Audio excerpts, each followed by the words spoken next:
Hello everyone. तो कैसी है अपनी जनता। आज आप लोगों के लिए फिर से एक इंटरेस्टिंग वीडियो लेके आया हूँ। ये जो अपनी इंडस्ट्री है, नीश है बैंकिंग की, तो इसमें एक इमर्जिंग बैंक अपना एक न्यू कोर्स लेके आई है, प्रोग्राम लेके आई है, जो कि इस पूरे नीश में सबसे ज़्यादा सैलरी ऑफर करती है।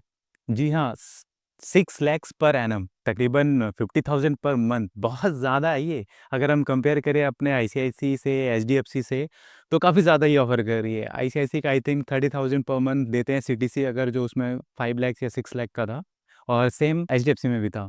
तो उसके कंपैरिजन में बहुत ज़्यादा है। तो आइए चलिए आज बात करते हैं इसी इमर्जिंग बैंक के बारे में कि इनका कैसा सिलेक्शन प्रोसेस है और इसमें आप कैसे जा सकते हैं, इनकी क्या फ़ीस रहेगी, क्या एलिजिबिलिटी क्राइटेरिया रहेगा, क्या रहेगा, सब कुछ अपन डिस्कस करेंगे इन डेप्थ इस वीडियो में। तो सबसे बात करते हैं पहले एज की।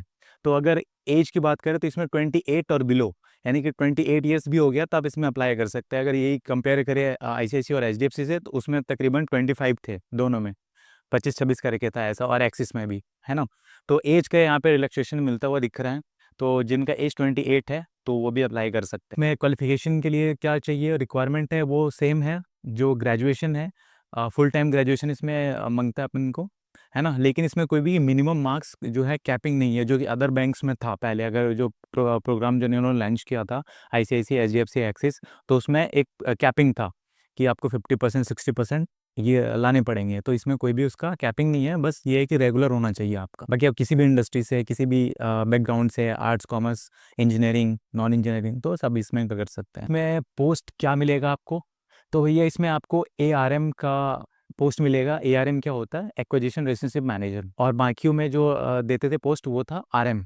एआरएम और आरएम में डिफरेंस क्या होता है ये भी बता देते हैं। इसमें आपको अपना पोर्टफोलियो खुद बनाना पड़ता है। आरएम में आपको पोर्टफोलियो पहले से बना हुआ मिलता है। अगर पोर्टफोलियो पहले से बना हुआ है तो आपको बस उनसे बात करनी है, लाइजनिंग बनानी है ना। उसके बाद फिर उनको आप प्रोडक्ट सेल कर सकते हैं। लेकिन जो एआरएम है, आप समझ रहे हो, आपको इसमें थोड़ी मेहनत तो ज़्यादा है, इसलिए ऑब्वियसली आपको ये 20,000, 30,000 अच्छा एक्स्ट्रा पे कर रहे हैं बाकियों से।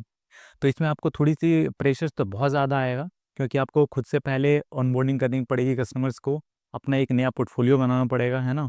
एकदम न्यू सिरे से आपको स्टार्ट करना पड़ेगा, तो ऑब्वियसली प्रेशर्स तो ज़्यादा रहेंगे, इसलिए सैलरी भी ज़्यादा है आपकी। बात करें तो आपका कैंपस जो है ये बेंगलोर में होने वाला है। इसमें आपके 12 मंथ्स का ये प्रोग्राम होने वाला है।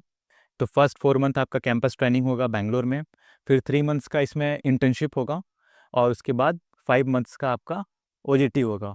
और इसमें आपका पे कितना मिलेगा, तो आप जब 4 मंथ की जब आपकी क्लासरूम ट्रेनिंग होगी तो आपको 6,000 दिया जाएगा। इंटर्नशिप में आपको 30,000 दिया जाएगा। आपका जब ओजीटी आ जाएगा तब 35,000 दिया जाएगा, और उसके कंप्लीट होने के बाद आपका 50,000 सैलरी हो जाएगी। वो जो फिक्स्ड है, ये 6 लैक्स पर एनएम जो है ये फिक्स्ड है, बाकी इंसेंटिव अलग है, और जो भी ग्रेचुइटी और जो पीएफ का कटता है वो अलग है। इसके अलावा बात करें तो इसमें जो फ़ी है वो विथ जीएसटी अगर बात करें तो 2,80,000 आपको पे करने पड़ेंगे, और ये आपको वापस भी मिल जाएंगे अगर आप सेम कंपनी में रहते हैं 3 सालों तक।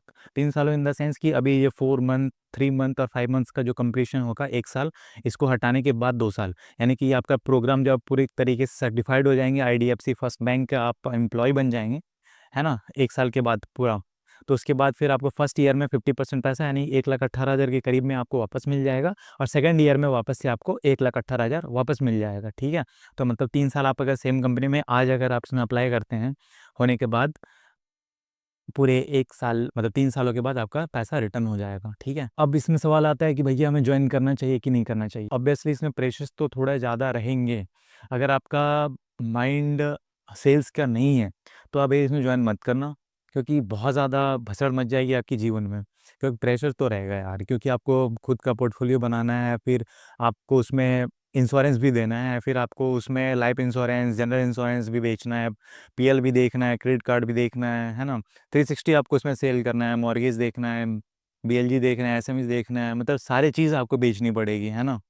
तो पहला तो कि सेल्स माइंड होना ही चाहिए आपको। अगर आप लोगों से बात करने में हिचकिचाते हैं तो वो चीज़ आपको यहाँ पे दिक्कत दे सकती है। ऑल्दो अगर आपको लगता है कि आप उस चीज़ को हटा सकते हैं तो फिर आप तो ज्वाइन कर सकते हैं, क्योंकि इसमें सैलरी अच्छी है ना।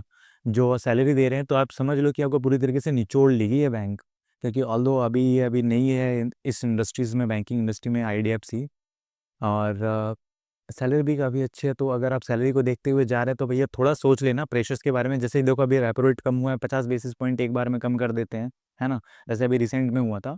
तो इसमें बहुत ज़्यादा प्रेशर आ जाता है एम्प्लॉइज़ पे।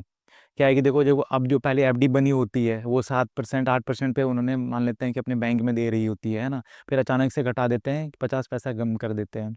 तो जो एफडी बन गई है ना, तो उसको तो बैंक को तो पे करना ही पड़ेगा ना उतनी एफडीज़ के लिए।